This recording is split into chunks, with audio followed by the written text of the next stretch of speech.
자, 기경계 합시다. 생겨나지도 않고 소멸하지도 않고 고무도 아니고 연운도 아니고 오는 것도 아니고 가는 것도 아니고 다른 것도 아니고 같은 것도 아니 연기법을 가르치신 분, 완전한 깨달음을 얻으신 부처님들 가운데 가장 훌륭한 설법자인 당신께 경의를 표합니다. 자, 388페이지 마하모콜란나 장로의 가거생. 이 마하모콜란나가 이제 부처님보다 먼저 입적을 하셨죠. 마하모콜란나가 이제 강도들을 만나가지고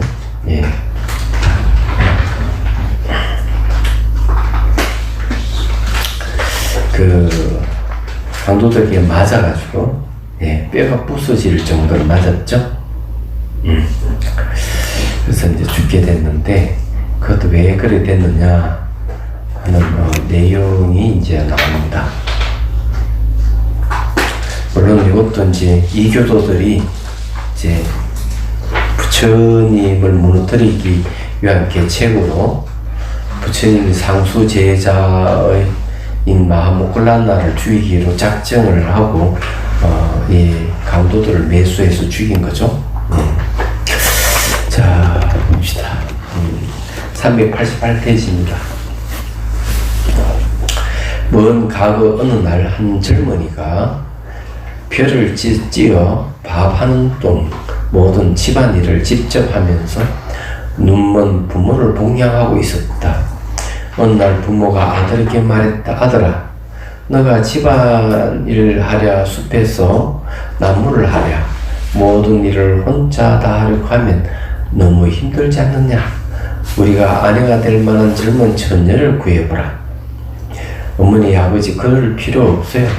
살아 계시는 그날까지 제가 직접 모시겠습니다. 아들은 부모의 제안을 거절했지만 부모는 아들을 계속 설득해 결국 젊은 처녀를 데려와 결혼시켰다. 그냥 며칠 동안 시부모를 시중들은 하더니 얼마 지나자 시부모를 보기만 해도 짜증을 내며 남편에게 바가지를 끌고 대기 시작했다. 당신 부모 때문에 내가 못 살겠어요. 그는 아내 말을 듣고도 모른척했다. 어느 날 그가 외출하고 없을 때 아내는 진흙 덩어리와 나무 껍질과 살쭉 덕덩이를 집안 여기저기 흩뿌려 놨다. 남편 돌아서 무슨 일이 있었는지 묻자 아내가 대답했다. 뭐긴 뭐예요? 당신 눈먼 부모가 그렇게 한 것이지. 어머니 아버지가 온 집안을 돌아다니며 이렇게 어질펴 놓았지 뭐예요. 내가 당신 부모 때문에 못 산다니까요. 아내가 그렇게 계속해서 들볶자 결국 수억급 세월 동안 흰바람이를 닦고 있는 위대한 사람도 결국 자기 부모와 관계를 끊을 수밖에 없었다. 걱정 마시오. 내가 알아서 처리하겠어. 남편아 부모에게 음식을 들고 말했다. 아버지 어머니 저기에 사는 친척이 아버지의 어머니들을 한번 들러달라고 합니다. 한번 같이 갑시다. 그는 수레에 부모를 태워 출발했다. 깊은 숲속에 도착했을 때 그가 아버지께 말했다. 아버지 이 고삐 좀 잡고 계세요. 항소가 길을 잘 알고 있어서 가만 놔둬도 잘 갈 겁니다. 여기는 강도들이 숨어 있다가 지나가는 사람을 노리는 곳입니다. 저는 마차에서 내리겠습니다. 그러나 아버지 손에 고삐를 넘겨주고 마차에서 내려 숲으로 들어갔다.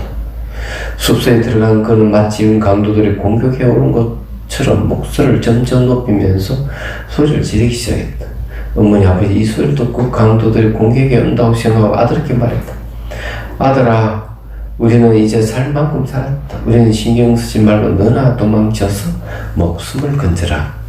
이 눈먼 부모를 속이는 거죠.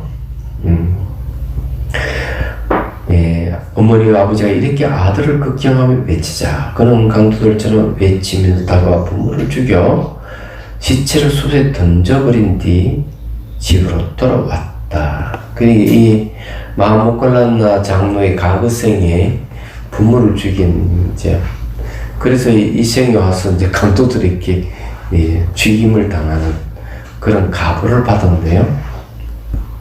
부처님께서 목갈란나 장로의 과거생이 저지른 악업에 대해 이야기하시고 나서 말씀하셨다. 비구들이 목갈란나 그렇게 어처구니 없는 악행을 저지르고 수십만 급이 셀 수 없는 세월 동안 지옥에서 고통을 겪었다. 하지만 그로도 악행의 가부가 아직 소진되지 않았어. 백생 동안 온몸이 가루가 될 정도 두들겨 맞아 죽었다. 이번에 목갈란나의 목갈란나의 죽음은 과거생의 악업과 정확하게 일치하는 것이다. 그리고 500명의 강도들과 함께 아기가 전혀 없는 나의 아들을 해친 500명의 이 교도들은 악업에 따른 처참한 죽음의 고통을 겪었다. 아이가 없고 청년 아랑을 해친 자는 불행이 닥치고 10가지 가부를 당한다. 자, 여기에서 나의 아들을 해친 나의 아들은 누구냐면 목갈란나를 얘기하죠. 이 교도들이 이제 강도를 고용해가지고 목갈란나를 죽였기 때문에 그런 거죠. 그래서 이 아란을 해친 자는 불행이 닥치고 10가지 가부를 당한다는 걸 분명하게 이제 얘기를 하고 있는 것이죠. 자, 390페이지. 부처님께서는 이 말씀에 이어서 계속 읊으셨다. 악의가 없는 사람에게 벌을 주고 해를 끼친다면 10가지 괴로움 가운데 한 가지를 반드시 당하리라. 처절한 고통과 재산의 상실, 불구, 중병, 정신병에 걸린다. 형별, 모함, 가족의 죽음, 자전 재산의 피해를 당하거나 집이 불탄다. 그런 후에는 못된 자는 목숨이 닿으면 지옥에 떨어진다. 딱 10가지 맞네요. 네. 해치우니까. 그래, 여기 이제 악의가 없는 사람에게 벌을 주고 해를 끼친다. 악의가 없다. 그 사람이 착한 사람인데, 착한 사람에게 해를 주면은 10가지 괴로움이 온다는 거죠. 그것이 이제 고통이 오고 재산의 상실이 오고 불구가 되고 중병이 걸리고 정신병이 걸리고 성별, 모함, 가족의 죽음, 재산의 피해, 집이 불이 타고 그리고 지옥에 떨어지는 거. 딱 10가지.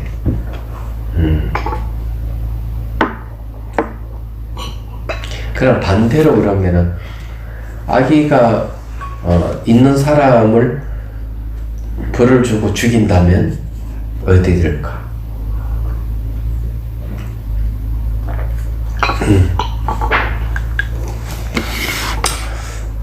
그건 그에 대한 얘기는 없네, 그죠? 그래서 어쨌든 악의가 없는 사람을 해치는 것은 좋지 않다는 것은 분명한 사실이에요.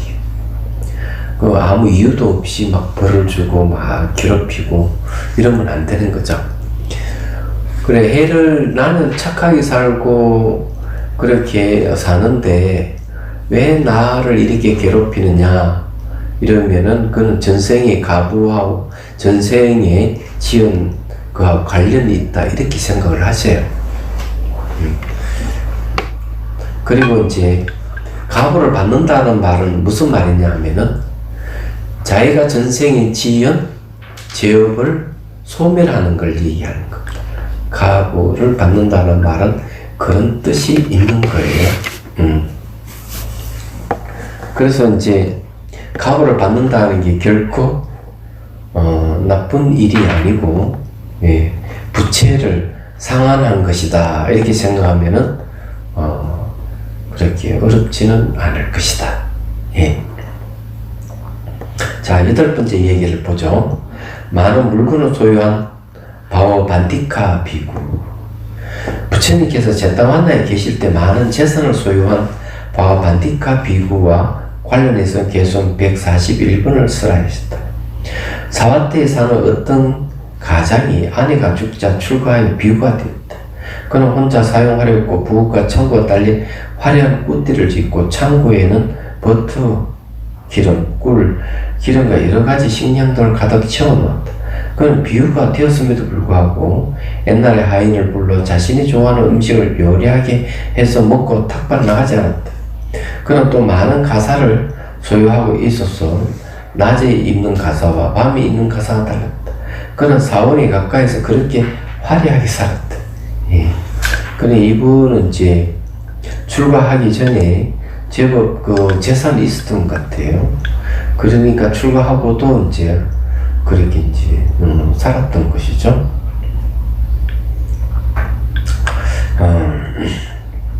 어느 날 그가 가사와 친구를 말리고 있을 때 객실을 찾고 있는 비구들이 빨래줄에 걸려있는 여러 벌의 가사를 보고 그에게 물었다. 이 가사와 친구는 누구의 것입니까? 모두 제 것입니다. 스님, 부처님께서 오직 제 가사, 그리고 윗가사, 아랫가사, 두 개 가사만을 허락하셨습니다. 그런데 부처님께서도 아주 적은 것에 만족하시는데 부처님 아래로 출가한 비구가 이렇게 많은 가사를 소유해도 되는 것입니까? 비구는 그를 데리고 부처님이 가서 이 일을 보고했다. 부처님이 이 비구는 너무 많은 것을 가지고 있습니다. 부처님께서 그에게 물었다. 비구의 이 말이 사실이냐? 사실입니다, 부처님. 내가 아주 적은 것에도 만족하고 검소하게 살라고 그렇게 분명히 가르쳤는데도 불구하고 그 많은 물건을 소유하고 있단 말이냐. 이처럼 적은 것에 만족하는 부처님 말씀에 화가 난 비구는 소리를 질렀다. 알겠습니다. 이렇게 하면 되는 겁니까? 그리고 윗가사를 벗어 팽개치고 아래 가사만 걸치자 우통을 드러내고 대중들 가운데 서 있었다. 부처님께서 고요함을 유지하며 꾸짖으셨다. 비구여, 너는 과거 생에서는 겸손할까 노력하고 죄를 부끄러워했었다. 너가 물에 사는 약하였을 때는 12년 동안에 겸손하고 노력하고 죄를 부끄러워했다. 그런데 존귀한 부처님 아래로 출가한 비구가 어떻게 윗가사를 벗어 던지고 겸손함이나 죄에 대한 부끄러움은 눈꼽만큼에도 찾아볼 수 없고 자부의 대중들이 보는 가운데 그렇게 뻔뻔하게 있을 수 있단 말이냐? 부처님 말씀을 듣고 나서야 겸손한 허물에 대한 부끄러움을 회복한 비구는 윗가사를 주의고 부처님께 삼배하고 공손하게 한쪽에 앉았다. 비구들이 그 과거에 있었던 일을 설명해 달라고 요청하자 부처님께서 이야기를 시작했다. 여기서도 이제 이 비구가 이렇게 사는 데는 그 과거에도 그런 거하고 연관이 있다는 거죠. 업이라 하는 것들이 서로 연관이 있기 때문에 이제 그런 거예요. 그래서 이제 이 얘기를 하는 겁니다. 과거생 물에 사는 야차와 마힌 사사와 짠다와 수리야. 가을 한참을 거슬러 올라가서 미래에 부다가 되실 보디사타께서 보디사타는 보살을 얘기합니다. 베나레스의 왕의 첫 번째 왕비에게 잉태되어 새로운 생명을 얻었다. 어느 날 아이의 명명식에서 그에게 마힝사사라는 이름이 주어졌다. 그리고 얼마 후에 짠다라는 동생이 생겼다. 그의 어머니가 죽자 왕은 두 번째 왕비를 맞이했고 그녀가 아이를 낳아 수리아라고 이름 지었다. 그러니까 동생이 둘이 다리고 하는 해네요. 왕이 수리아를 보고 기쁨이 넘치자 왕비에게 말했다. 내가 은덕을 베풀리했어. 원하는 것이 있으면 말해보시오. 제가 요구하고 싶을 때 말씀드리겠어요. 아들이 성년이 되자 그녀가 왕이 말했다. 폐하, 제가 아들을 낳았을 때 폐하께서 은덕을 내리겠다고 말씀하셨으니 이제 저희 요구를 말씀드리겠습니다. 저희 아들에게 왕국을 물려주십시오.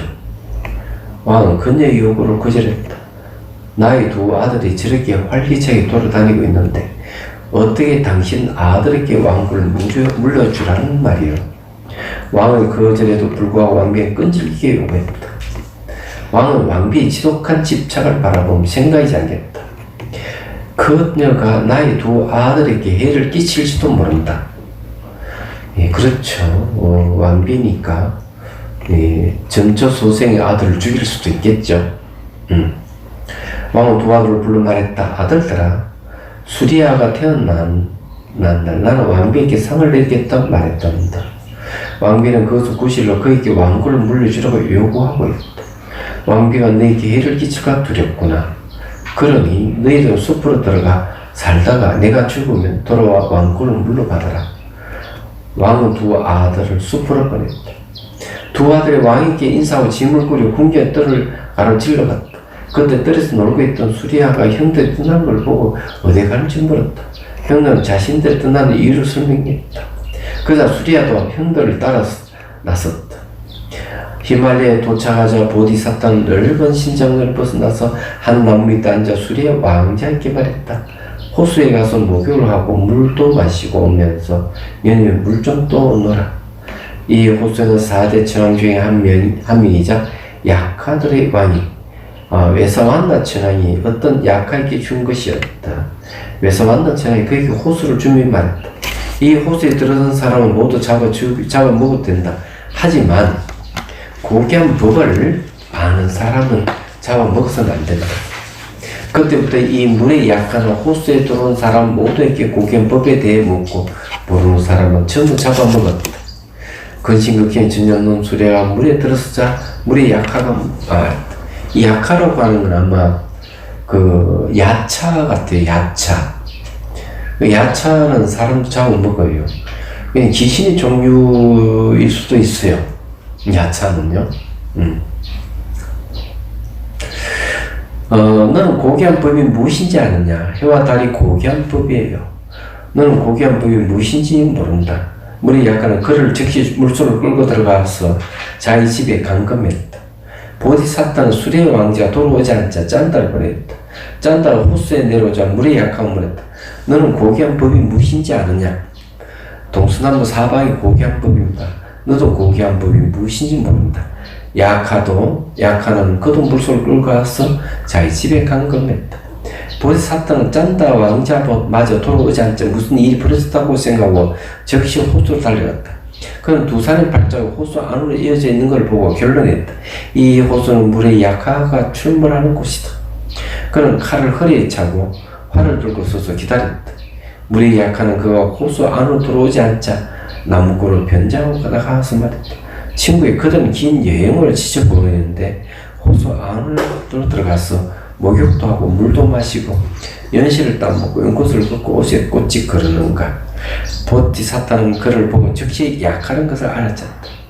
동생들을 잡아간 것이 당신이군요. 그렇다. 왜 잡아갔습니까? 호수 안에 들어온 자는 다 나의 몫이다. 다 당신 몫이라고요? 나는 고귀한 법을 아는 사람을 제외하고 다 잡아먹을 수 있다. 그럼 당신은 고귀한 법이 무엇인지 알고 싶지 않습니까? 알고 싶다. 제가 대답해 드릴 수 있으면 좋다. 말해보아라. 저는 몸을 깨끗이 씻지 않고는 말할 수 없습니다. 약간 즉시 보디사타를 목욕시키고 맛있는 물 떠주고 고급스러운 옷을 입히고 화려하게 장식한 누가가 한 건 의자에 앉힌 다음 그의 발 아래 앉았다. 보디사타가 그에게 말문을 내었다. 이 보디사타가 바로 성하모니 부처님이에요. 약간은 바로 여러 벌의 가사를 가지고 있는 그 비구를 얘기하는 겁니다. 이 두 사람 인연이 있네요. 그죠? 주의 깊게 들으시오. 겸손하고 죄를 부끄러워하며 착고와 바른 법을 고귀한 법이라 부른다. 자, 이 죄를 부끄러워하고 착하고 바른 법을 고귀한 법이라 부른다.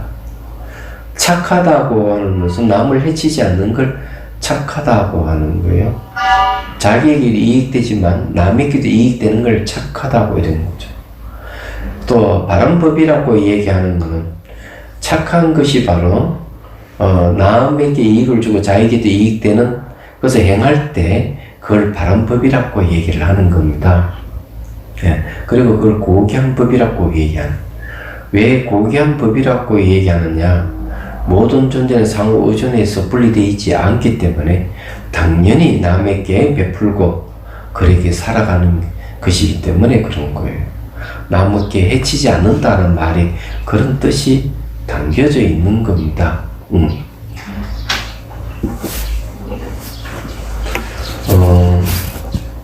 이 자비선사에는 이제 사람들이 이제 수행하러 많이 오지 않아요? 그래서 스님들도 이제 여기 와서 수행하고 싶다고 스님들도 오고 이렇게 오는데 우리가 여기에서 이제 도량을 잘 이렇게 꾸미 놓고 출가자나 제가자나 언제든지 와서 수행할 수 있도록 하는 것, 그런 마음을 내는 걸 착한 법이라고 하는 거예요. 이 바른 법이고, 이거는 이제 혼자서 되는 일이 아니고, 이 센터가 바로 수행 공동체이기 때문에 많은 사람들이 그런 마음을 내야 된다 하는 거예요. 자, 그 다음 봅시다. 약화가 이 개성을 듣고 마음이 생겨 보시사답게 말했다. 현자여, 난 당신의 말을 믿습니다. 당신이 두 형제 중 한 명을 풀어줄 테니 어떤 동생을 데려올까요? 막내를 데려오십시오. 현자여, 당신은 고귀한 법을 알면서 고귀한 행위는 실천하지 않는구나. 왜 그렇게 말씀하십니까? 둘째를 놔주고 막내를 데려오라고 하는 것은 서열의 고귀함을 무시한 것은 아닙니까? 약하여, 나는 진정 고귀한 것이 무엇인지 알 뿐만 아니라 실천하고 있습니다. 사실 우리가 이 숲에 들어온 것도 막내 동생 때문입니다. 그의 어머니가 나의 아버지에게 왕국을 막내에게 물려주라고 요구했기 때문입니다.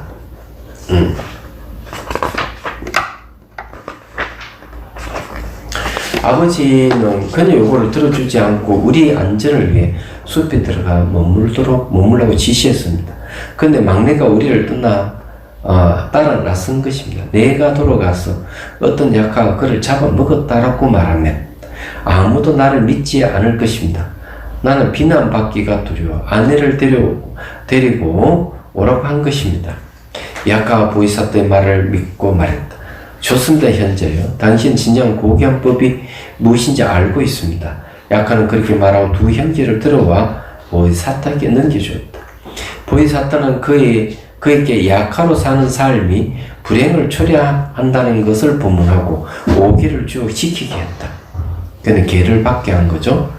네, 오개는 살도 음망주요. 살칭하지 마라, 도둑질하지 마라, 그 다음에 음행하지 마라. 또 뭐가 있어요? 술을 마시지 마라. 거짓말 하지 마라는 빠져 있었네요. 거짓말 하지 마라. 이렇게 다 해서 5개를 얘기합니다. 보디사토는 약화의 보호를 받으며 숲에서 머물다가 왕이 죽자 약화와 함께 베나레스로 돌아와 왕국을 물려받았다. 그는 짠다 왕자를 부왕에 앉히고 막내 수레 왕자를 사령관에 임명했다. 그는 또 약화에게 쾌적한 거처를 지어주고 선물을 주고 음식을 충분히 제공해 주었다. 부처님께서 이 법문을 들려주시고 자타카에 나오는 인물들에 대해 설명하셨다. 그때 약화는 많은 물건을 소유한 반디카이고 수레 왕자는 아난다이고 짠다 왕자는 사리푸타이며 마잉 사사 왕자는 바로 나이다. 그러니까 이제 전생 이야기를 쭉 하면서 그렇다는 걸 얘기를 하는 얘기죠. 부처님께서 자타카라는 전생 이야기를 얘기합니다. 본생담을 그러죠. 자타카를 얘기해 주시고 나서 말씀하셨다. 비구여, 그대는 과거생이 진정 고귀한 것을 찾고 겸손함과 죄에 대한 부끄러움을 가지려고 노력했다. 그러나 지금 비구에게 어울리지 않는 행위를 하고 사부 대중들 가운데 갔었어. 나도 적은 것이 만족한다라고 소리 지르고 있다. 비구가 가사를 벗어 팽개치면 비구가 아니다. 부처님께서 이 말씀에 의해서 개성을 푸셨다. 나체로 다니고 머리를 뒤로 묶고 몸에 진흙을 바르고 금식 기도를 한다. 맨 땅에서 지내고 먼지나 죄를 뒤집어 쓰고 웅크리에 앉아 명상을 한다. 이런 식으로 수천 년을 고행한다 해도 마음은 청정해지지 않는다. 의심을 끊지 못한 자는 결코 청정해질 수 없다. 자, 여기서 이제 아주 중요한 거는 그렇게 나치로 지내든지 진흙을 바르고 기도를 하든지 죄를 뒤집어서 명상을 한다. 그렇게 해본들 마음은 청정해지지 않는다고 얘기를 하는 거죠. 가장 중요한 문제는 그는 외형적인 문제가 아니고 바로 의심을 걷어내라. 의심을 걷는지 못한 자는 결코 청정해질 수가 없다. 의심을 가진다는 불신한다는 거죠. 의심을 가지게 되면 한 발짝도 앞으로 나아갈 수가 없어요. 이런 걸 잘 알아야 돼요. 의심이 없어야 돼요. 이 붓다의 가르침에 의심이, 한 점의 의심이 없어야만이 나아갈 수 있는데, 의심이 있으면 나아가지를 못하고, 버벅거리게 되죠. 이게 대단한 일이에요. 이야기하자면. 저도 옷을 많이 가지고 있습니다. 가사도 많이 있어요. 그래서 가사가 들어오면 참, 곤란해서 가사 세부를, 유령에다가 줬어요. 유령이 주고도, 이 가사는 잘 떨어지지 않는 가사는 좋은데, 가사가 떨어지니까, 서울에서도 사가가 다 떨어져서, 또 누가 또 환불 해주는 건 서울에, 뒀어요. 그것도 아마, 떨어질 중 또 한 가사는 막 떨어지려고 해. 그래서 가만히 생각해 보니까, 이 가사를 만드는 사람들이, 이거 한 1, 2년에 몇 개를 아이고만 다 떨어질 수 있는 그런 천으로 가사를 만드는 게 아니겠나 하는 이런 의심을 갖게 됐어요. 우리 같은 사람은 이것도 지금 많이 치고 있고 이래 했는데, 그러면은 그 가사를 만든 사람들은 돈벌이가 되겠죠. 제가 생각하기로는. 그래서 제가 가사를 누가 해준다고 하길래, 그건 아예 면허를 해달라고 했어요. 좀 묵직하지만은, 잘 떨어지지 않는 것. 나이롱은 좀 몸이 별로 안 좋으니까. 그래서 면허를 하나 만들어서, 난 그건 한 몇 년을 입어도 괜찮지 않을까. 이런 생각을 해요. 그래서 가사를 해준다고 하면은, 참 거절하기는 참 곤란한데, 너무 많으면은 없는 스님께 줄 수밖에 없죠. 근데 이제 가사를 만들 때 또 사람들이 희한하게 거기 가사에다 이름을 적어놔. 이름 적지 말아도 이름을 적어놔. 그 가사가 자기 물건이라고 이름 적어 놓는 거는 진짜 어리석은 행동이에요. 자기 급이 어디 있어요? 안 그래요? 근데 가사에 자기 이름을 딱 해놔.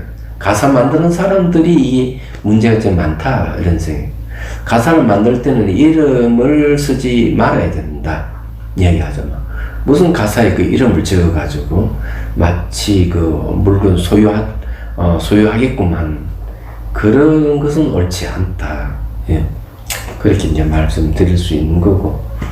제가 어차피 책을 많이 갖고 있어도 저거는 다 이게 내 가고 나면 이제 도서관 만들면 되는 거니까.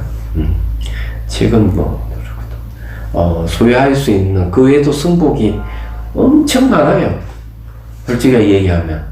그래도 주고도 또 생기고, 주고 생기고, 전생에 내가 보시를 많이 했는가 봐. 예? 그 남 주면 또 생겨. 그래서 생각했는 게 이제 길게 옷을 해서 손매부터 달면은 연경성이 입을 수 있으니까. 그런 방법도 생각을 해본 거죠. 그래서 이제 옷이 굉장히 많다. 또 옷을 막 이만큼 사가 또 유런에 갖다 줬는데도 또 이만큼 또 생기고. 그 전생에 무슨 내가 보시를 많이 했는지 어쩐지 모르지만은 그렇다 하는 걸 이제 말씀드리는 거예요. 예.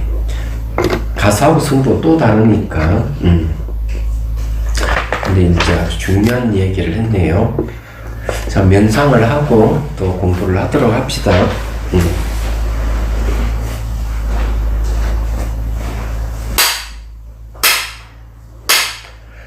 자, 숨을 들이쉬고 내쉬고 어깨 힘을 빼고 척추는 곧게 세우세요. 자, 시선은 곳곳이 잠시 두고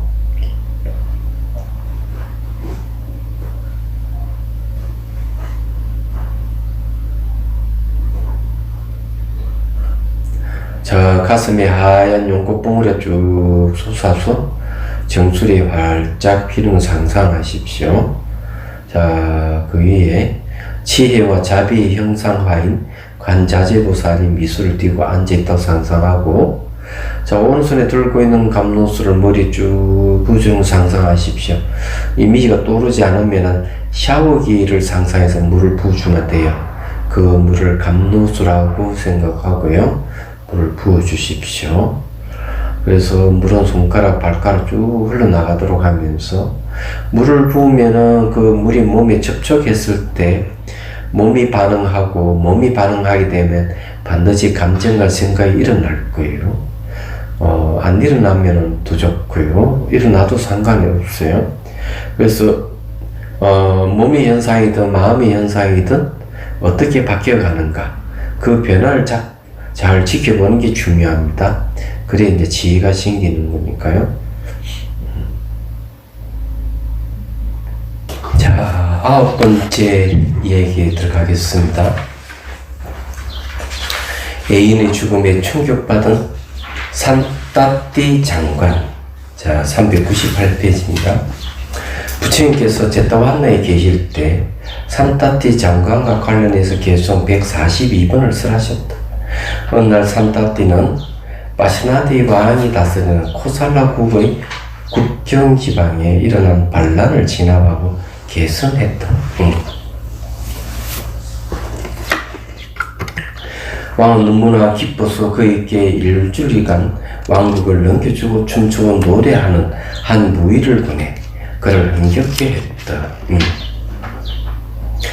산따띠는 6일 동안 술독에 빠져 지내다가 7일째 되는 날 온갖 장식으로 몸을 치장하고 코끼리 등에 올라타고 목욕하려고 음모로 출발했다. 그 성문을 지나갈 때 부처님께서 탁발을 하리고 성으로 들어오고 계셨다.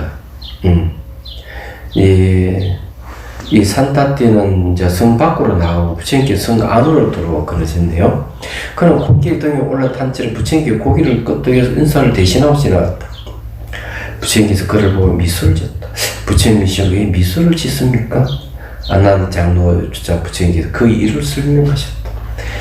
아난다야 산따띠 장관을 보라. 그는 바로 오늘 저 모습 그대로 몸에 장신구를 단 채로 나에게 달려올 것이고 나는 그에게 사구 개송을 설할 것이다. 그는 개송 끝에 아란이 되어 야자나무 7배 높이로 공중에 올라가 가부제 털고 대열반이 될 것이다. 예언을 했네요. 주민들은 부처님과 아난다 사이에 오가는 대화를 들었다. 사견을 가진 사람들은 이렇게 말했다. 사문 곧다만 말하는 것 좀 보아라. 눈에 보이는 것은 무엇이든 입에 담아 허풍을 떠는구나. 바로 오늘 술 취한 주정뱅이가 장신구를 단 채 자기에게 달려오 개송을 듣고 대열반이 든다고 하는구나. 그런 일은 절대 일어나지 않을 것이다. 가서 그 거짓말하는 순간을 붙잡아야겠다. 반면 정견을 가진 사람들은 이렇게 생각했다. 부처님의 능력은 얼마나 위대하고 놀라운가. 오늘 우리는 부처님과 산따띠 장관의 위대함을 보게 될 놀라운 기회를 얻을 것이다. 산따띠 장관은 낮에 연못에서 물도를 하며 시간을 보내다가 놀이동산 가서 연회석에 앉았다. 이때 무희가 연회석의 무대 중앙으로 내려와 춤과 놀이 솜씨를 뽐내기 시작했다. 그녀는 아름답고 우아한 곡선미를 드러내기 위해 일주일동이나 굶은 상태였다. 무희는 몸을 빙글빙글 돌며 춤을 추고 노래를 부르기 시작했다. 그 순간 갑자기 칼로 돌을 내는 듯한 복통이 일어나 그는 입을 벌려 눈을 지키던 채 쓰러져 죽어버렸다. 아이고, 여기 이제 그 여자들은 아름다움을 너무 추구를 많이 하는 것 같아. 며칠을 일주일 동안 굶은 자기 몸매의 아름다운 몸매를 유지해서 보여주기 위해서 그래 놓고 그렇게 이 몸을 빙글 돌면 춤을 추니 일주일은 굶은 사람이 춤추면 그걸 살아나겠어요? 와, 놀라운 일이다. 그런데 이제 바로 눈앞에 쓰러져 죽는다는 것은 대단한 법문이에요. 산따띠 장관의 소리를 질렀다. 저 여인을 좀 살펴봐라. 그녀는 죽었습니다, 장관. 산따띠 장관이 이 말을 듣자 커다란 슬픔과 비탄에 빠져 어찌할 바를 몰랐다. 마치 붉게 달아오르는 화로에 떨어진 물방울이 수시간 증발해 버리듯이 일주일 동안 마신 술기는 한숨을 확 날아가 버렸다. 그럼 자신의 의지체가 필요했다. 그렇죠. 자기의 애인이 죽어버렸는데 아름다운 여인이 죽었는데 그만 충격을 안 받겠어? 부처님 외에 누가 나의 슬픔을 솔매시켜 줄 수 있을 것인가? 그런 부하들을 거느리고 부처님께 달려가서 삼배를 올리고 말씀드렸다. 부처님이시여, 저에게 이런 괴로운 일이 벌어졌습니다.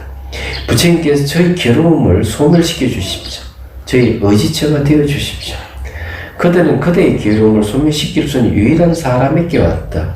그대가 헤아릴 수 없이 윤회함 동안 그녀의 죽음을 보고 비탄에 빠져 흘린 눈물의 양이 저 4대 양의 물보다 더 많다. 부처님께서 그렇게 말씀하시면서 계속 읊으셨다. 지나간 과거를 붙들고 근심하지 말고 오지 않는 미래를 걱정하지도 말라.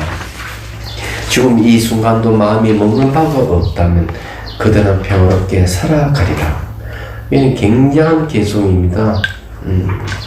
과거는 지나갈 수 없고 미래는 오지 않았었고 현재 이 순간도 머물지 않는다는 뜻이죠. 근데 이것이 어찌해서 자기가 좋아하는 애인이 목숨을 잃는 슬픔을 해소해 줄 수 있을까? 굉장하죠. 유럽이나 미국에서는 이 정신적인 문제를, 우울증이나 이런 걸 치료할 때 바로 이 개송으로 치료를 합니다. 과거는 지나갈 수 없다. 과거를 붙들고 근심하지 말고, 지나갔었기 때문에 오지 않는 미래를 걱정하지도 말라. 오지 않는 미래는 존재하지 않는다. 그리고 지금 이 순간도 마음이 먼 바가 없다면 그대는 평화롭게 살아가리라. 이 순간도 또 마음이 머무는 바가 없다. 그래서 머물지 않는 데에 마음을 머물게 되면 바로 열반에 들어가는 길이 보입니다. 우리는 늘 지나간 과거를 붙들고 상수정 보살이 있네. 언제 왔어?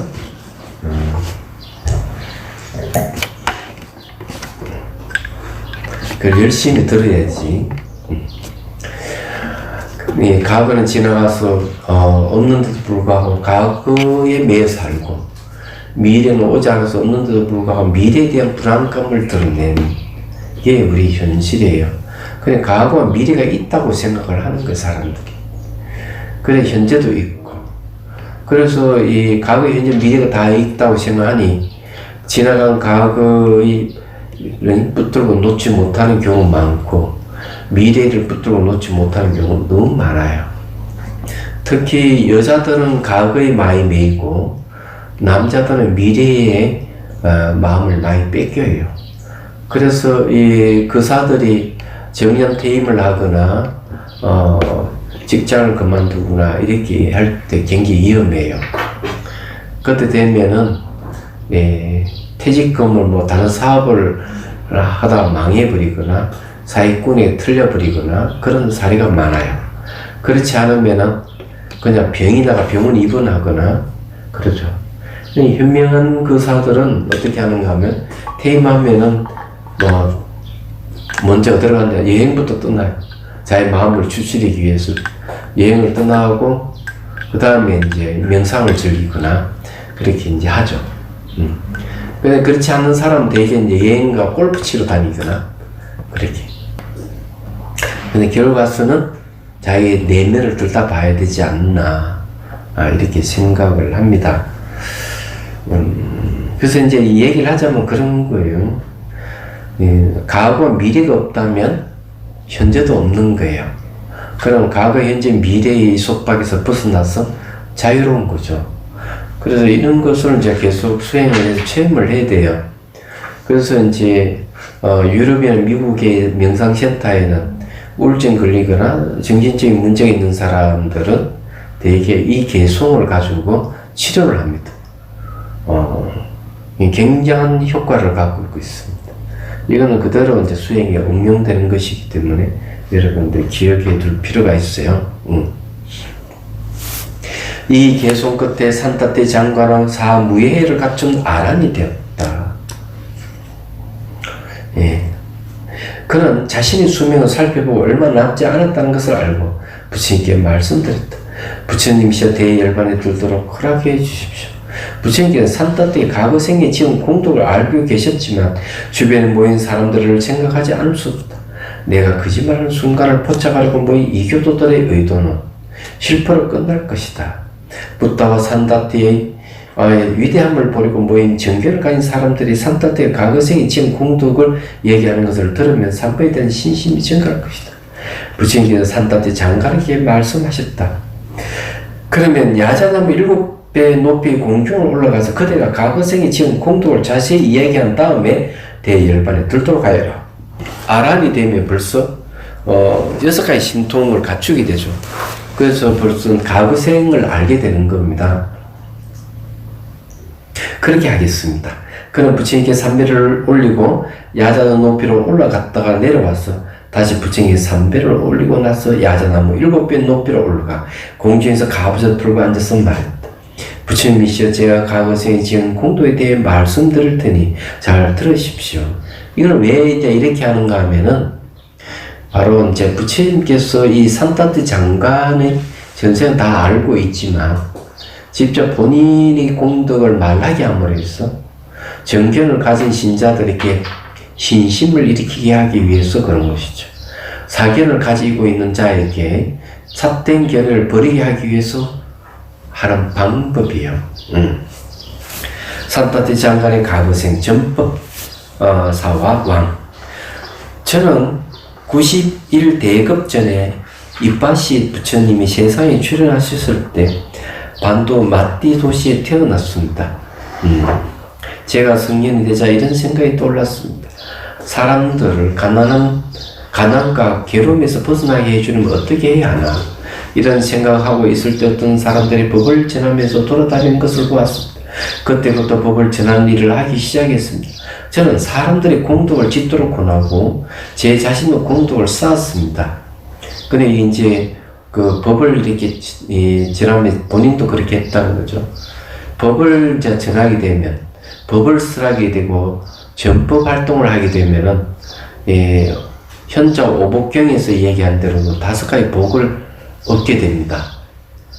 첫 번째 얘기하면은 명성이 더 날려지고, 두 번째는 아주 건강해진다. 그리고 얼굴이 아름다워지는 거죠.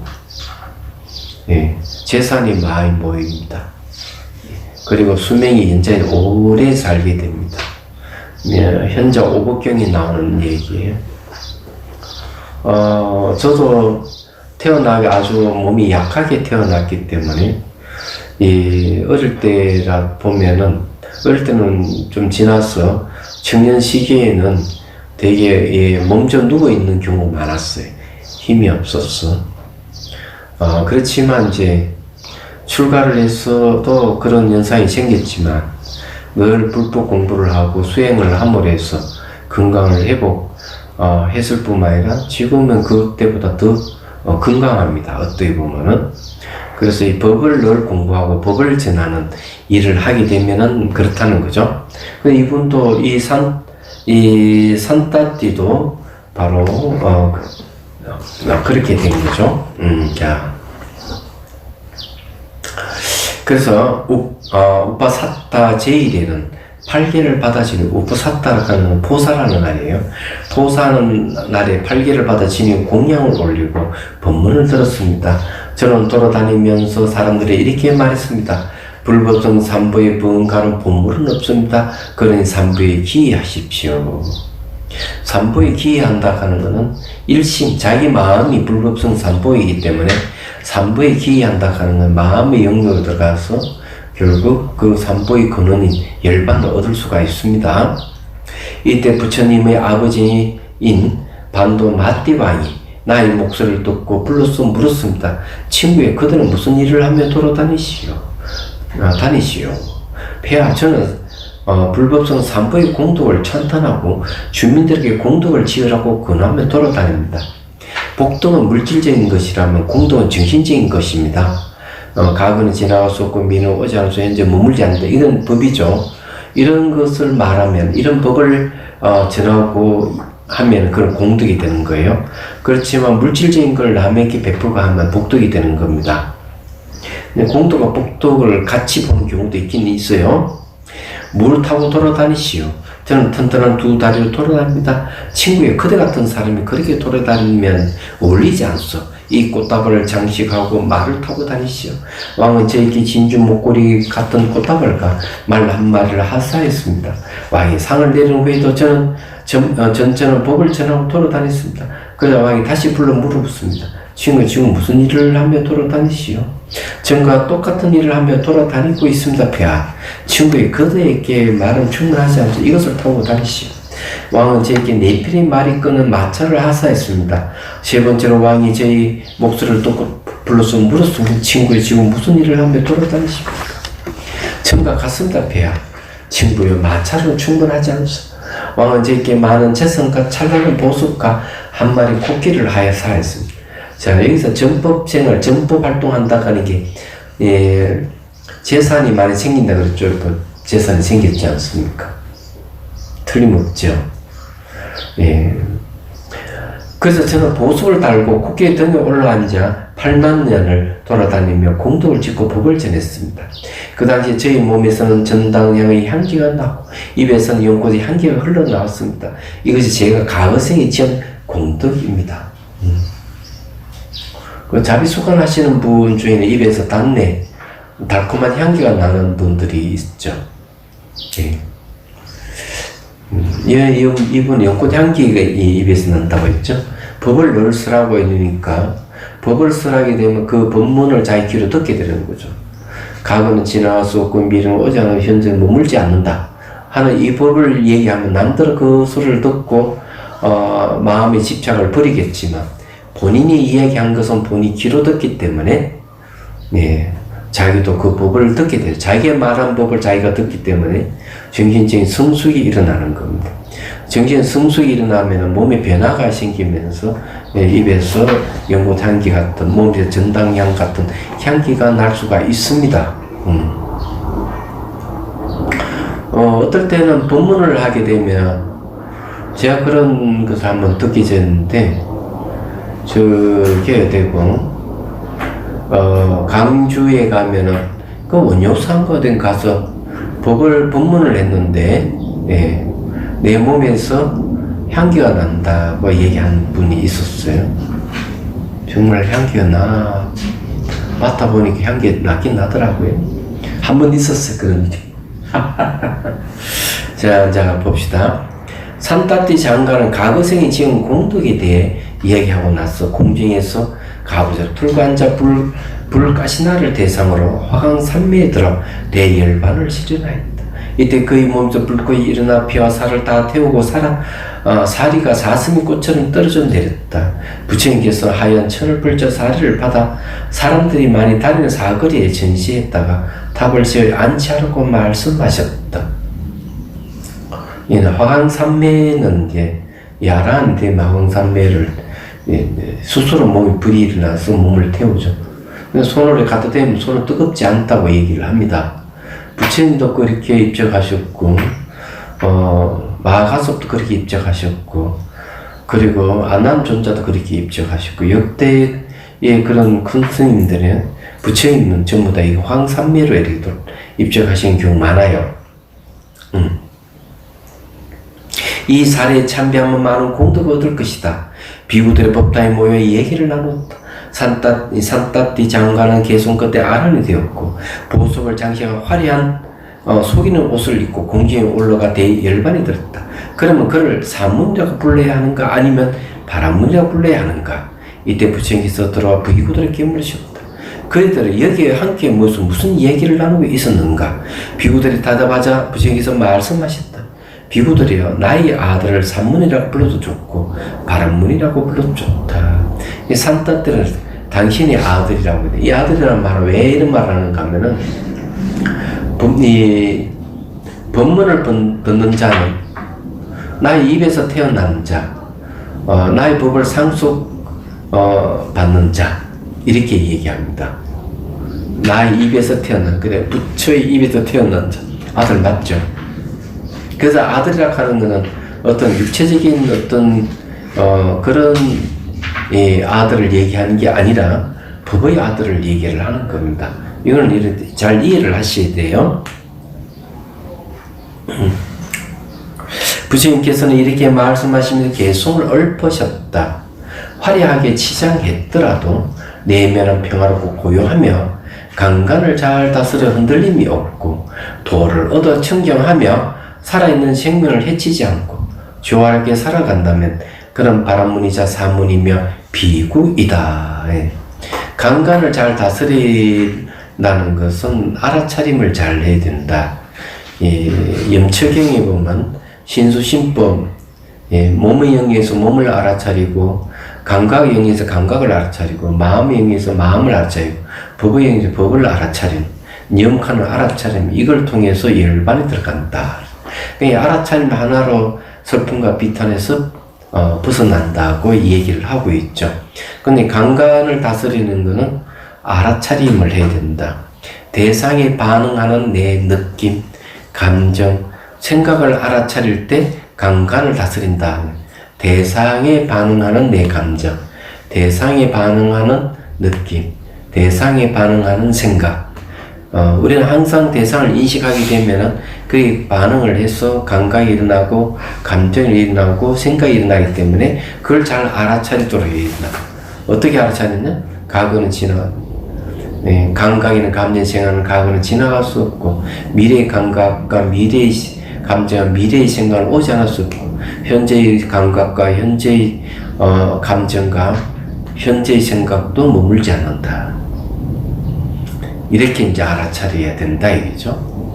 그렇게 하면 이제 흔들림이 없고 도를 얻어 청정하다. 보통 칠청정을 얘기하는데 세수를 하면 개정의 사막의 청정을 얘기하죠. 자, 그런 청정이 해지면 살아있는 생명을 해치지 않게 되죠. 깨달음을 얻고 보면 모든 게 한 뿌리기 때문에 그래요. 그 조화롭게 살아간다 하는 관계성 속에 살아간다. 그렇게 이제 보시면 되겠습니다. 대단한 가르침이에요.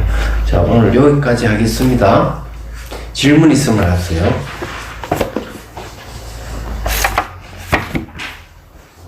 질문.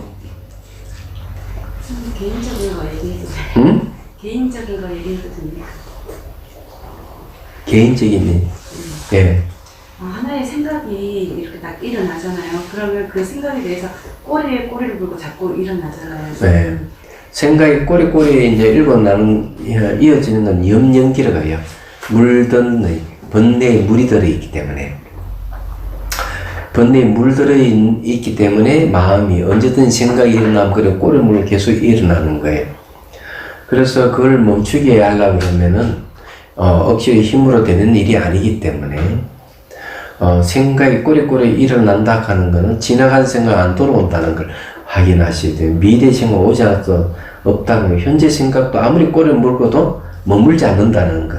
이렇게 알아차리기만 하더라도 생각으로부터 자유로워지기 시작해요. 그래서 그런 걸 자꾸 이제 확인해 보려고 알아차리는 노력을 해야 됩니다. 처음부터 자기 생각을 못 보는 사람은 어떻게 할 수 없잖아요. 그래서 지금 이제 명상은 방법을 가르쳐 드렸잖아요.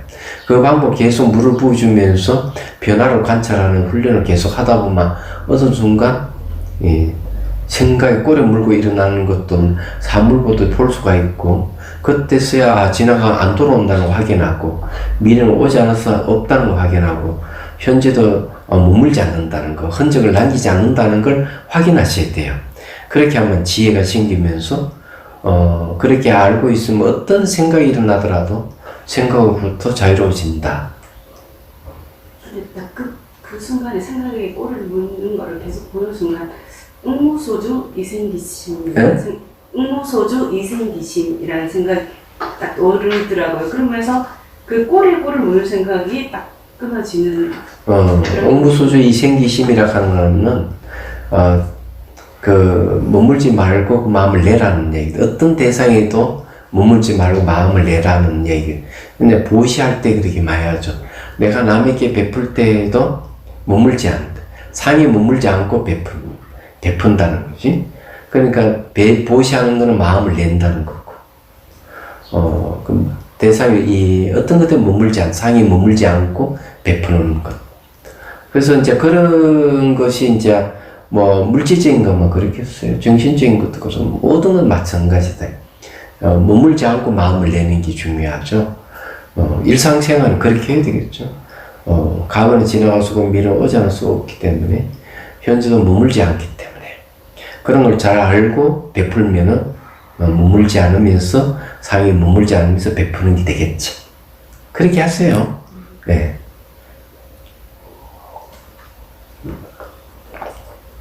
자, 해양계 중생들을 구하려는 마음으로 깨달음의 정수를 이룰 때까지 부처님과 법과 성부에 항상 기여합니다. 지혜와 사비를 갖추고 유정을 위해 노력함으로써 부처님 앞에 머물겠습니다. 원만한 도심을 일깨우겠습니다. 공계가 있는 한 중생이 있는 한 저도 함께 따라 머물며 중생의 고통을 점점 나누겠습니다.